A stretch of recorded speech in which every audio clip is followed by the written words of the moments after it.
कल की कथा में आप सभी ने श्रवण किया। महाराज परीक्षित को 7 दिन में तक्षक नाग के डसने से मृत्यु हो जाएगी, ऐसा श्रृंगी ऋषि ने श्राप दिया। क्यों दिया? भले ही राजा क्यों ना हो, लेकिन एक संत को कपटी समझ लिया, पाखंडी समझ लिया और उनका अपमान कर दिया। संत हृदय नवनीत समान, संत भोले होते हैं, इसका मतलब ये नहीं कि कोई भी आकर उनका अपमान कर दे। अगर संत वरदान देते हैं तो श्राप देने का भी सामर्थ्य रखते हैं। चंदन बहुत शीतल होता है, इसका मतलब ये नहीं कि आग नहीं लगा सकता।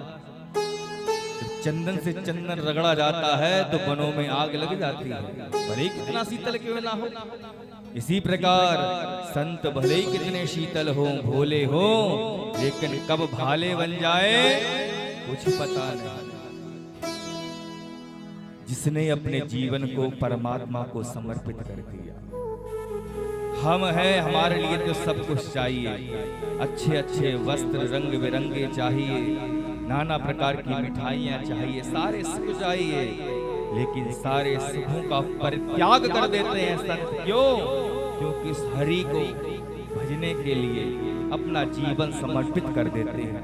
सब कुछ पा सकते हैं हम लोगों की तरह, लेकिन कुछ नहीं लेते, भगवान को ही अपना लेते हैं और सारे सुखों का परित्याग कर देते हैं। हमारे लिए तो क्रीम, पाउडर, साबुन, न जाने क्या क्या चीज चाहिए शरीर को सजाने के लिए, लेकिन उस शरीर का भी पिंडदान कर देते हैं, परित्याग कर देते हैं। इस शरीर का भी हमें उपयोग नहीं करना परमात्मा के लिए।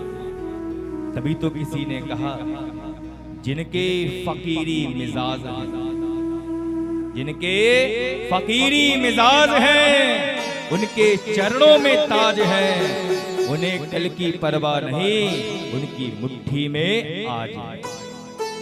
हम कल की परवाह करेंगे, लेकिन संत कल की परवाह नहीं करते। उनको तो सब कुछ भूत भविष्य वर्तमान उसी पल है जिस पल जी रहे। जो जीते हैं परमात्मा के लिए वही तो संत कहलाते हैं, वही तो योगी कहलाते हैं। जिस देश में, जिस नगर में, जिस घर में संत नहीं होता, संत प्रवृत्ति नहीं होती, वो देश, वो नगर, वो घर विनाश को प्राप्त हो जाता है।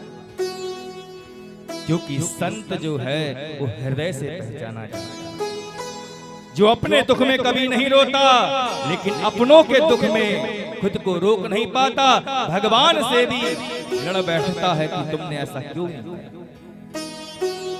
क्योंकि सब कुछ वो परमात्मा को ही मानता, जीवन का आधार परमात्मा ही होता है। मनु महाराज के 2 पुत्र 3 पुत्रियों की कथा को आपने कल श्रवण